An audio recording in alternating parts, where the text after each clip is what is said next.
Hello everyone and welcome to this machine learning playlist. Today we are covering an important topic, so whether you're someone who is absolute beginner or you have some experience with machine learning, this playlist has been designed in such a way that it will be easy to follow for everyone. Also packed with lots of values and information, and it will be really helpful for you, especially if you're preparing for a machine learning based job role like data analyst or data scientist. So please subscribe to the channel and drop a like below to support our work. And without any further delay, let's get started with today's topic.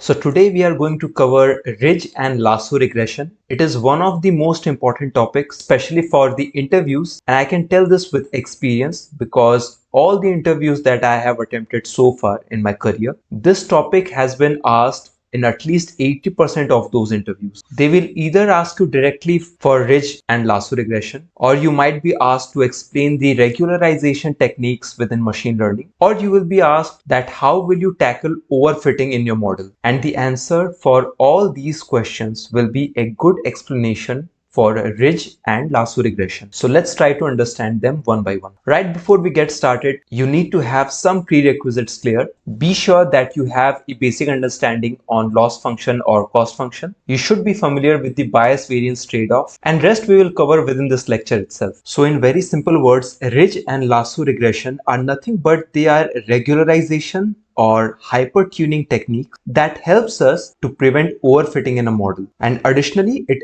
also helps us with feature selection, and we will see how. So we are already aware that in general, within a regression model like linear regression, all we want to do is try to adjust the slope and bias in such a way that we achieve the minimum value of a cost function. So we try to keep the bias and the slope of the straight line in such a way that the value of the cost function or the loss is minimum, which is nothing but actual value subtracted by the predicted value and then the summation of all the records. Let's say for simplicity purpose that this is the cost function that we try to minimize. So it is just an imaginary cost function, and all we are trying to do is to minimize this cost function as much as possible by drawing this straight line.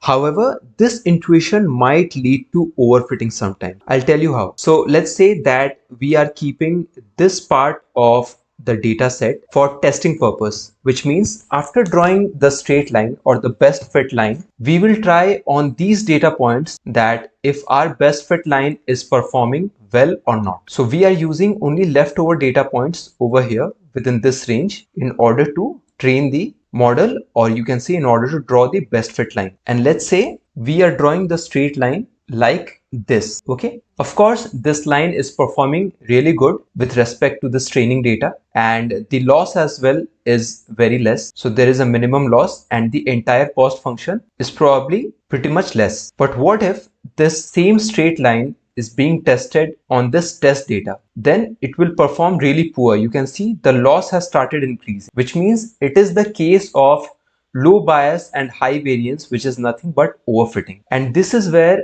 ridge comes into the picture. So let's try to understand first visually that how ridge is preventing this overfitting issue. So within the technique of ridge regression, we don't only focus on achieving the minimum loss by adjusting our weights, but we also focus on avoiding a steep slope to tackle overfitting, which means if the value of this slope, which is beta 1, within the equation of, let's say, y is equals to beta 0 plus beta 1 and x1. If the value where beta 0 being the bias over here and beta 1 being the value of the slope, if this value is too much, which is leading us to have a steep slope, in that case, ridge will penalize the model and it will try to decrease the value of this slope so that we can have a straight line that also performs well with the testing data. Now let's have a closer look on ridge regression to understand that how exactly it is doing that. So it is the formula for the ridge regression where it is definitely focusing on minimizing the loss. So over here the loss function which is used, it is mean squared error. So we are doing nothing but we are taking the difference and then we are squaring it up. And additionally we have this term where we are squaring the value of the slope and adding a small lambda value term over here. And in general, what we are doing is instead of trying to minimize the standalone loss function, we are trying to minimize this entire thing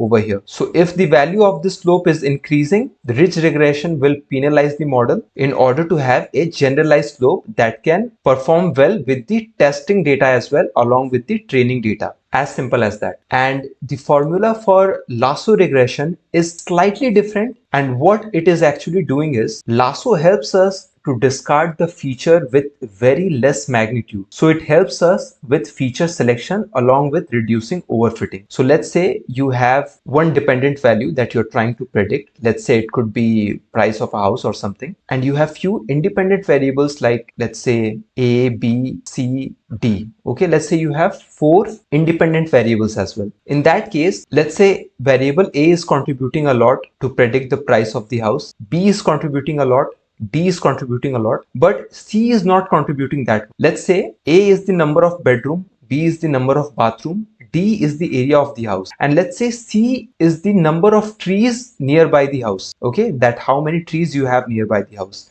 So this feature is actually not that important in order to predict the price of the house, and lasso regression is efficient enough to detect that. So it will simply discard it. It will simply discard this feature so that our model doesn't get confused, and along with tackling overfitting, it helps us with feature selection as well. And this was a very simple and basic explanation on ridge and lasso. Trust me, if you are able to give this much explanation on your interviews, it will be more than sufficient for you. So next time you come across a question on elaborating some regularization techniques, or what is your approach on handling overfitting, you can give a straightforward explanation on ridge and lasso regression. Thank you very much for your time today.